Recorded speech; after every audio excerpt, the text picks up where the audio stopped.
ನಾನು ಯೆಹೋವನಲ್ಲಿ ಉಲ್ಲಾಸಿಸುವೆನು, ನನ್ನ ರಕ್ಷಕನಾದ ದೇವರಲ್ಲಿ ಆನಂದಿಸುವೆನು ಎಂಬುದಾಗಿ ಹಬಕ್ಕೂಕ 3:18 ನಾವು ನೋಡುತ್ತೇವೆ. ನಮ್ಮ ನಂಬಿಕೆಯು ಸನ್ನಿವೇಶಗಳ ಮೇಲೆ ನೆಲೆಗೊಳ್ಳದೆ ದೇವರ ಗುಣಲಕ್ಷಣದ ಮೇಲೆ ನೆಲೆಗೊಳ್ಳಬೇಕು ಎಂಬುದಾಗಿ ಈ ಒಂದು ವಾಕ್ಯ ಭಾಗವು ನಮಗೆ ನೆನಪಿಸಿಕೊಡುತ್ತದೆ. ಹಬಕ್ಕೂಕನು ಇಲ್ಲಿ ಸಂಪೂರ್ಣ ನಾಶನದ ಚಿತ್ರಣವನ್ನು ನಮಗೆ ತೋರಿಸುತ್ತಿದ್ದಾನೆ. ಬೆಳೆ ಇಲ್ಲ, ಜಾನುವಾರುಗಳಿಲ್ಲ, ಪೂರೈಸುವಿಕೆಯ ನಿಧಿ ಇಲ್ಲ, ಆದರೂ ಸಹ ಆತನು ಯೆಹೋವನಲ್ಲಿ ಉಲ್ಲಾಸಿಸಲು ಆರಿಸಿಕೊಳ್ಳುತ್ತಾನೆ.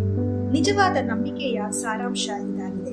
ನಾವು ಏನನ್ನ ನೋಡುತ್ತೇವೆ ಎಂಬುದರ ಮೇಲೆ ಅಲ್ಲ, ಬದಲಾಗಿ ದೇವರು ಯಾರಾಗಿದ್ದಾನೆ ಎಂಬುದರ ಮೇಲೆ ನಾವು ಆತನಲ್ಲಿ ಭರವಸೆ ಬಿಡಬೇಕಾಗಿದೆ.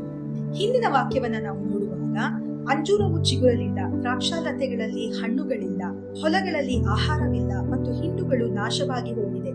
ಅಂದರೆ ಸಾಮಾನ್ಯ ಭಾಷೆಯಲ್ಲಿ ಇದು ಸಂಪೂರ್ಣ ಶೂನ್ಯತೆಯನ್ನು ಮತ್ತು ಹತಾಶೆಯನ್ನ ತೋರಿಸುವಂತದ್ದಾಗಿದೆ. ಆದರೂ ಹಬಕ್ಕೂಕನು ಫಲವಾಗಿ ಘೋಷಿಸುವುದೇನೆಂದರೆ, ಆದರೂ ನಾನು ಯೆಹೋವನಲ್ಲಿ ಉಲ್ಲಾಸಿಸುವೆನು.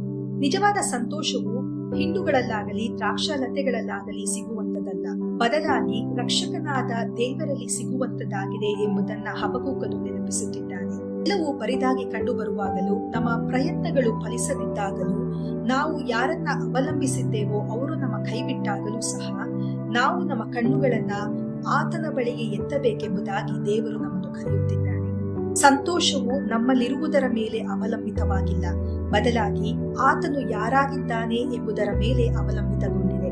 ಆತನು ನಂಬಿಗಸ್ತನು, ಬದಲಾಗದವನು ಮತ್ತು ಸದಾ ನಮ್ಮೊಂದಿಗೆ ಇರುವಾತನೂ ಆಗಿದ್ದಾನೆ. ಭಯ ಇರುವಲ್ಲಿ ನಂಬಿಕೆಯನ್ನು, ಚಿಂತೆ ಇರುವಲ್ಲಿ ಆರಾಧನೆಯನ್ನು, ದೂರ ಇರುವಲ್ಲಿ ಸ್ತುತಿಯನ್ನು ನಾವು ಆರಿಸಿಕೊಳ್ಳಬೇಕೆಂಬುದು ಇದರ ಉದ್ದೇಶ. ಶೂನ್ಯತೆಯಲ್ಲಿಯೂ ಸಹ ದೇವರೇ ನಮಗೆ ಒದಗಿಸುವಾತನು, ಬಲಪಡಿಸುವಾತನು ಮತ್ತು ಸದಾ ನಮ್ಮ ಸಂತೋಷವೂ ಆಗಿರುತ್ತಾನೆ. ದೇವರು ನಿಮ್ಮನ್ನ ಆಶೀರ್ವದಿಸಲಿ.